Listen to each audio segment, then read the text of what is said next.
Hello viewers, welcome back to my channel sharing is fun. आज मैं बात करने जाऊंगी सेकेंड बेबी प्लानिंग के बारे में कि हमें सेकेंड बेबी प्लान मैं एक्चुअली अपना एक्सपीरियंस शेयर करूंगी कि मुझे क्या लगता है कि कब प्लान करना चाहिए हमें सेकेंड बेबी, कौन कौन सी फैक्टर्स है ऐसी जो हमारे दिमाग में आती है before planning for a second baby. तो चलिए शुरू करते हैं।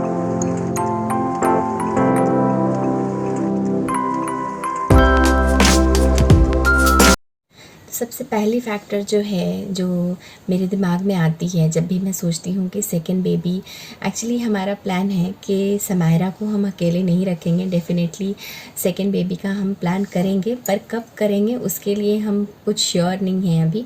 हम उसे अकेला नहीं छोड़ना चाहते हैं। डेफिनेटली उसके सिबलिंग, हम चाहते हैं कि उसके सिबलिंग्स आए और वो उस अपनी सिबलिंग के साथ रहे।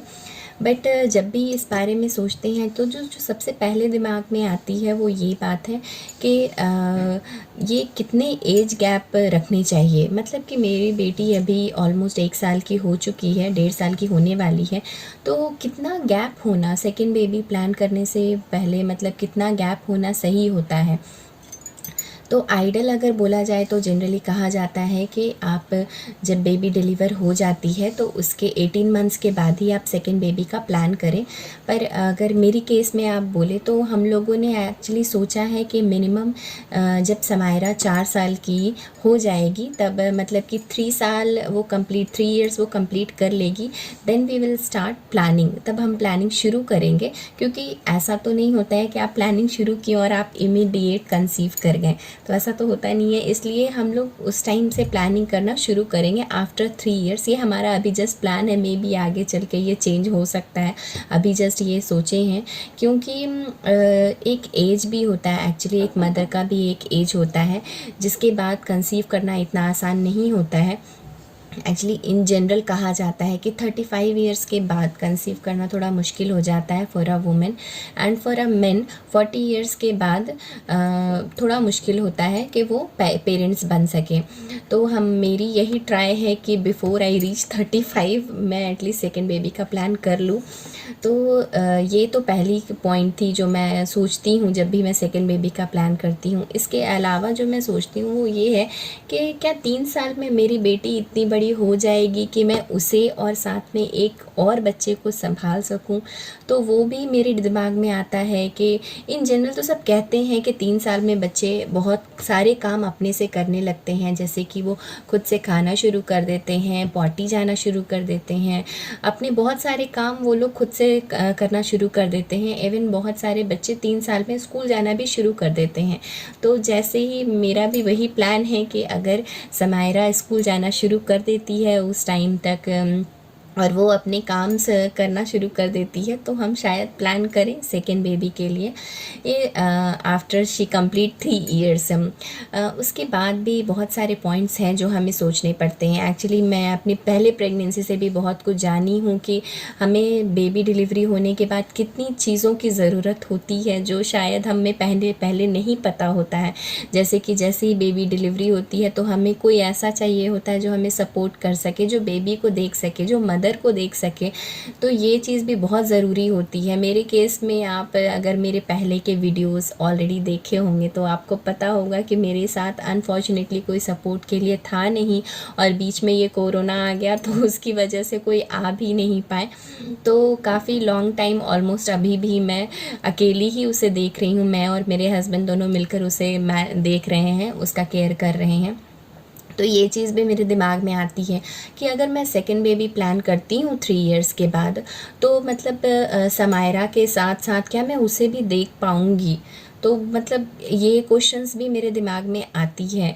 तो इसका क्या सॉल्यूशन है, ये मैं शायद उस टाइम के अकॉर्डिंग ही जज कर पाऊँगी कि उस टाइम अगर मैं किसी से रिक्वेस्ट करती हूँ या कोई मेरे घर वाले, अगर मैं वैसा कुछ है, पहले ही मैं सोच रही हूँ कि जब मैं प्लान करना शुरू करूँ उससे पहले ही मैं अपने घर वालों से बात कर लूँ कि अगर मैं ऐसा कुछ प्लान करती हूँ तो कोई आप यहाँ पे आ सकते हो क्या।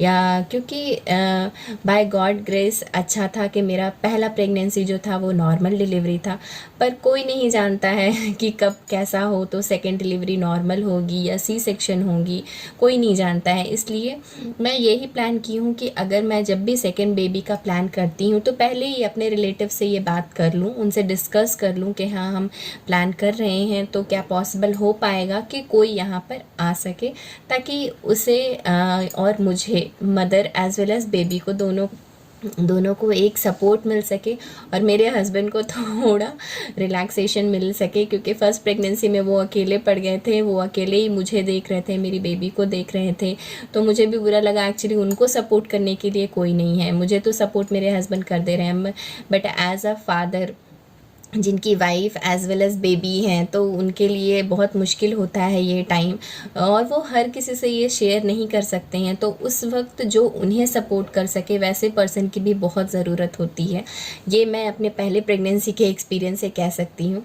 उसके अलावा जो बात आती है वो है कि फाइनेंशियली एक्चुअली बहुत सारे खर्च आपके बढ़ जाते हैं। जैसे आपकी बेबी आती है वैसे ही आपके खर्च बहुत बढ़ जाते हैं, हमें एक्चुअली अंदाज़ा नहीं होता है, पर मैं अपनी एक्सपीरियंस से अब कह सकती हूँ कि एक्चुअली काफ़ी सारे एक्सपेंसेस ऐसे हो जाते हैं जो हम एक्सपेक्ट नहीं करते हैं। इवन हॉस्पिटल्स हो गए, फिर उसके बाद बच्चों की जो चीज़ें होती है, छोटी छोटी चीज़ें होती है, डायपर्स वगैरह जो हम लोग ऑलमोस्ट हर दिन यूज़ करते हैं।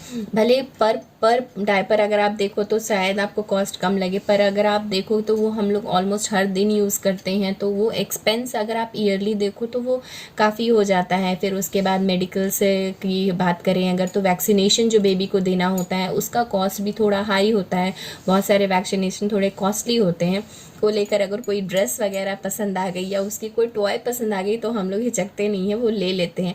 माइट बी सेकेंड बेबी आने पे ये हमें कंट्रोल करना पड़े, ऐसा नहीं, एक्चुअली अच्छा नहीं है क्योंकि थोड़ा कंट्रोल सही है, बट स्टिल पहली बेबी है तो उसे पूरा प्यार दिखाने में क्या जाता है। फिर उसके बाद अगर हम बात करें तो फाइनेंशियली हमें बहुत सोचना है कि इसकी पढ़ाई वगैरह, मेरी बेटी है जैसे, तो उसके लिए तो जैसी वो बर्थ ली थी वैसे ही मैंने उसकी सुकन्या समृद्धि योजना करवा दी थी। आई होप कि आप उसके बारे में जानते होंगे, वो अगर नहीं जानते हैं तो मुझे कमेंट करके कमेंट सेक्शन में बताएं, मैं आपको और डिटेल्स बताऊंगी उसके बारे में। अगर आपकी गर्ल बेबी है तो डेफिनेटली सुकन्या समृद्धि योजना ओपन कर लें अपनी बेटी के नाम पे। मैंने जब बर्थ होते के साथ ही ओपन कर लिया था, मेरे ख्याल से इसका लिमिट है अब 5 ईयर्स। अगर आपकी बेटी 5 ईयर्स या 5 ईयर्स से बिलो है तो ही आप ये ओपन कर सकते हैं, अगर 5 ईयर्स से अबव है तो अनफॉर्चुनेटली अभी ओपन आप नहीं कर सकते हैं। उसके बहुत सारे फ़ायदे हैं और बहुत सारा से मतलब बेटी के एजुकेशन के लिए, हायर स्टडीज़ के लिए या मैरिज के लिए ये हेल्प करता है। ये एक गवर्नमेंटल स्कीम है और ये मैं आपको अपनी पॉइंट ऑफ व्यू से ये ज़रूर सजेस्ट करूँगी कि आप ये ज़रूर ओपन करें अगर आपकी गर्ल बेबी है तो। उसके अलावा जो सेकेंड बेबी प्लान करने के टाइम आता है वो ये है कि कितना गैप रखें कि जो मतलब मेरी बेबी की जितने भी चीज़ें हैं ना वो हम रीयूज़ कर सकें, मतलब कि ऐसा ना हो जाए कि बहुत ज़्यादा टाइम हो जाए या बहुत कम टाइम हो जाए।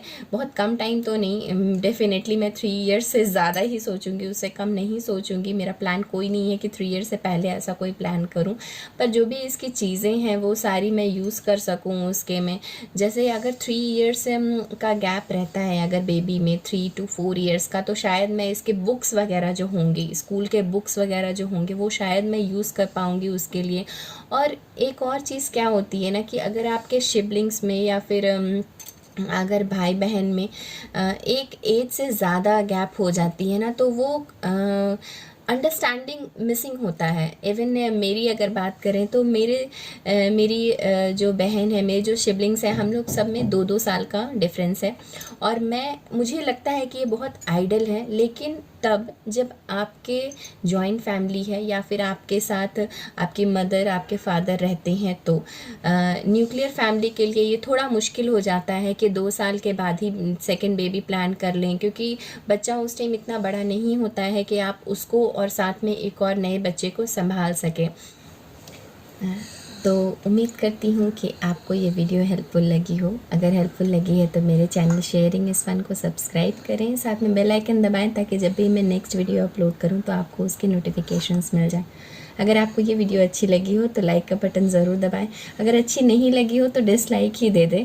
पर मुझे कमेंट करके मुझे अपने व्यूज़ ज़रूर बताएं कि आप क्या सोचते हैं इस बारे में और आपके क्या एक्सपीरियंस है।